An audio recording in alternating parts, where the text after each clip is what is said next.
Alright guys, welcome to your Princeton Review help here. This is on page, what is this, page 270. And we're going to be looking at numbers 3 and 4. Now for number 3, there's not much I would need to show you here other than the fact just to let you know that your u is 5x to the 4th plus 20. After that, I'm going to go ahead and let you guys try to take it from there on number 3. Number 4 is a little bit more interesting. Let's go ahead and take a look at that one. So first of all, we're going to solve this problem with some u substitution.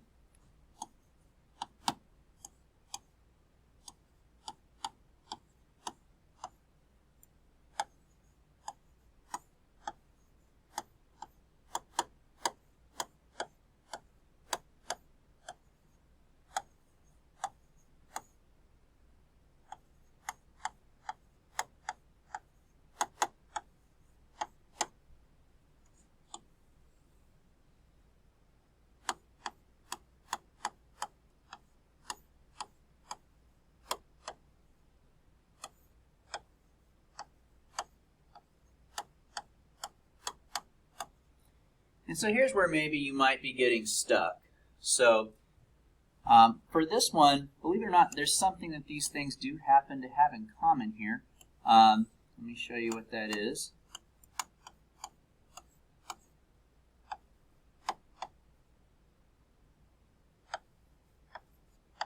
If I factor a 3 out of this,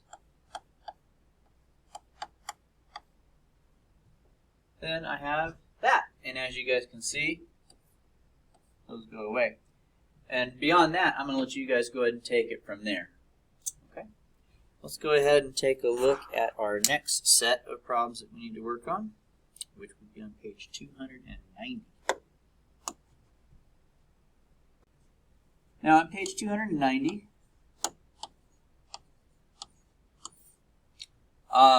we're doing numbers 7 and 8. Now, number 8 is fairly straightforward. There's not a whole lot of interesting things I would share there, so I'm going to let you guys do number 8. And most of number 7 is also pretty straightforward, but there's one little issue here, and it's the way that it looks in the beginning. So what will make this problem a little bit easier to solve is if I start by changing that square root of x to x to the half. And then if I multiply x times x to a half, I would basically add their exponents together. So if you're doing, like anytime you multiply two x's together, right, you're going to add their exponents. It's just that now there's a fraction there, so we might get a little confused. So we're going to do 1 plus a half, which is 3 halves.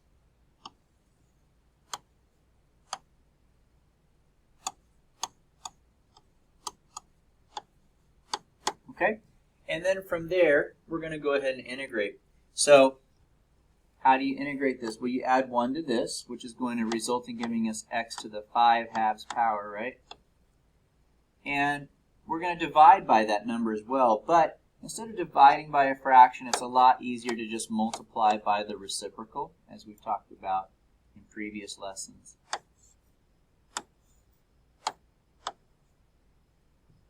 Okay, so let's see what I have so far. I've got 4 fifths and then x to the 5 halves, and that's a little strange too, isn't it? That x to the 5 halves.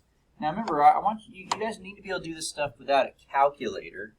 And so this is something you probably haven't seen for a little while.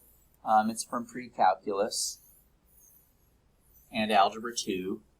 I don't think they really get into it in algebra 1. So how do we deal with a power that's a fraction like that? Well, let's take a look.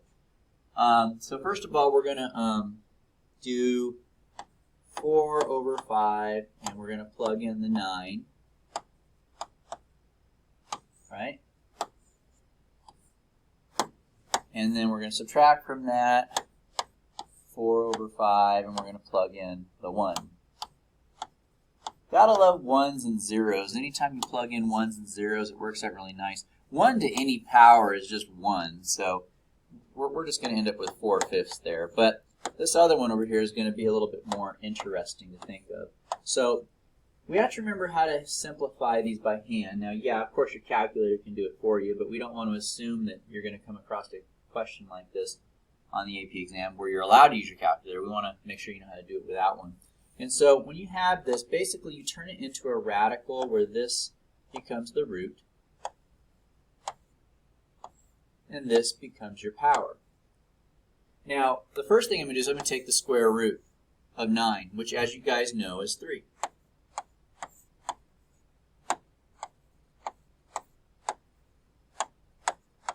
And now I'm being asked to raise that 3 to the 5th power. Okay, so what is 3 to the 5th power? That's a pretty big number. Well, I know that 3 times 3 is 9.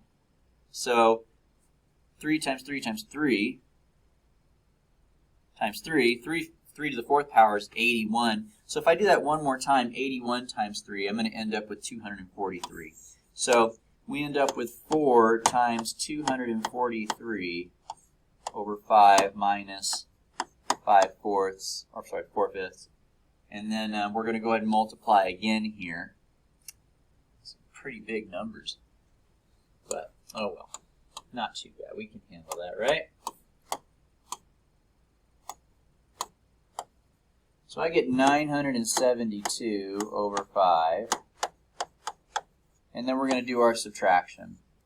And that would leave me with 968 over 5. And that can't be reduced, so we're good to go. And that's the basic idea there on that one.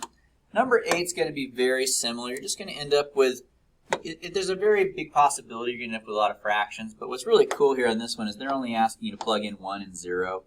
And so that kind of makes things a little bit easier whenever you're dealing with numbers like that. Let's go ahead and move on to our next section. And this one's on page 318. And on page 318 this week, we're working on numbers 3 and 4. All right, so for number 3, I just want to let you guys know that your u is going to be ln of x. Now, it's not always so easy to identify the u, but you got to remember, a lot of times, so the main way that we're used to identifying the u is by looking for that piece that's inside of the parentheses, right? But we don't have parentheses here. But another way you can identify the u is the u is that thing which if you take the derivative, that derivative is there somewhere in the problem. So for instance, what's the derivative of ln? Well, you guys know that that is 1 over x. And looky there. It's right there. Okay, so that's as far as I'm going to go with that problem. Let you guys handle the rest. The tricky part there was just identifying what the u is going to be. All right, let's go ahead and take a look at number 4. Now, number 4 is one of those situations where we're going to split the numerator first. Something we talked about a little while back when we were doing integrals.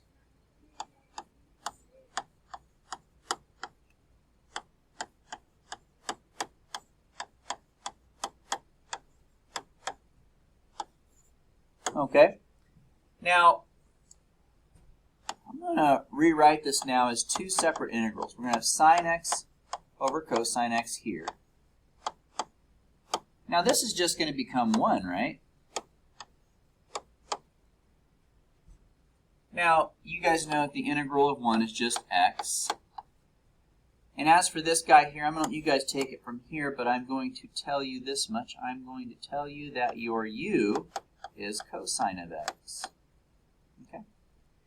And beyond that, I'll let you guys handle the rest. Okay? So that's for page 318. All right.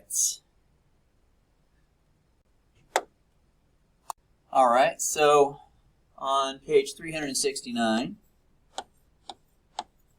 you're being asked to do numbers 3 and 4.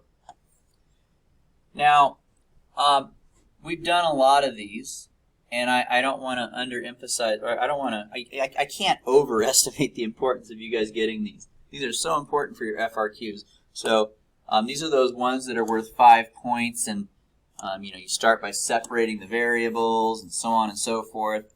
Now, just to jog your memories, I'll do one of the problems completely, but really there's nothing special about any of these problems. They're both pretty straightforward. They're both problems that we've looked at many times in class. There's no tricks to them. But just to jog your memory, I'll do one of them. And by my own estimation, I would say that number 4 might be the harder one, but they're both pretty straightforward in terms of what we learned for that lesson. So the first thing that we do is we separate the variables. So I'm going to multiply both sides by dx first. If I do that, I'm going to have dy is equal to y squared over x cubed dx. The next thing I'm going to do is I'm going to divide both sides by y squared. So if I do that, I end up with this.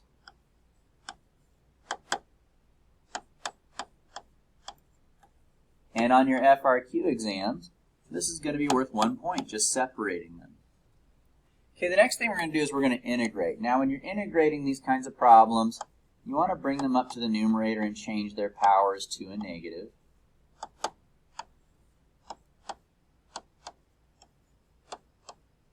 You add 1 to the power, and you divide by that number when you integrate. And don't forget your plus c. Right there, that would be worth 2 more points. 1 point for integrating both pieces. So that's 2 points at that spot. And I'm going to go ahead and rewrite this now to be 1 over y. And I'm going to rewrite this one to be 1 over x squared. And both of these are supposed to be negative, actually.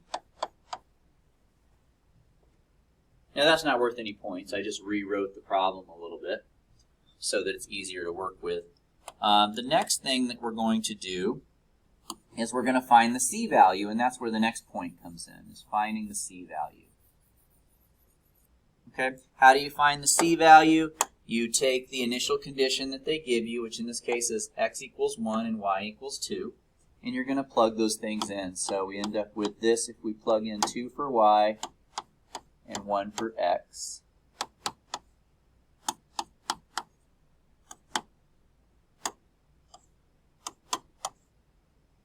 And to solve for c, I'm just going to add 1 on both sides. And if you add 1 to a half, you get a half. And so my c value is going to be a half. So I have negative 1 over y is equal to negative 1 over x squared plus a half. The last, and that's our point 2, our point number 4 there, if you can find your c value. All right, the last thing that we're going to do is we want to get the y by itself. We really don't like having the y written as a fraction in there and all that. So the first thing I'm going to do is I'm going to get rid of the negative that's in front of my y there. I'm going to multiply everything by a negative. So if I just multiply everything by a negative 1, that's going to change my sign here to be a positive 1 over y, so that's good. It's a step in the right direction.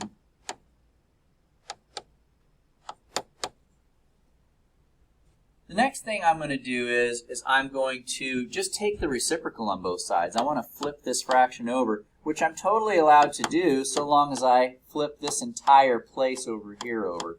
Now, you got to be careful. You might have been tempted to just flip this one over and this one over separately, but that's a math rule violation. You're not allowed to do that. So you have to just flip the entire side over and put it over one. Now, I don't know if this is the answer that they have in the back of the book. It might be. For an FRQ, it would certainly be more than enough. You're good enough to stop right there, and that would be your final point. Now, just to make it look simpler, though, just in case you were to come across a question like this on a multiple choice question, or maybe you just want to see how they got their answer, we've learned how to simplify expressions like this. Basically, you're just going to multiply by the denominators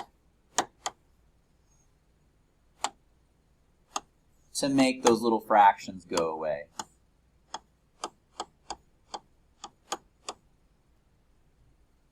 I get to do it one more time here.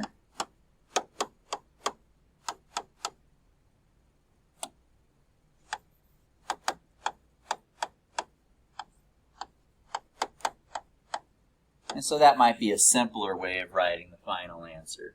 But like I said, up here where we had it originally, that for an FRQ, I definitely encourage you to stop there while you're ahead. But for multiple choice purposes, or maybe you just want to see if this is the answer they had in the back of the book, how to get there, that's how you do it.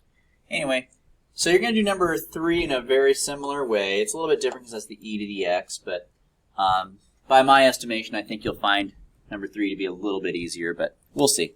Give it a shot, and we'll leave it at that, guys. So see you in class.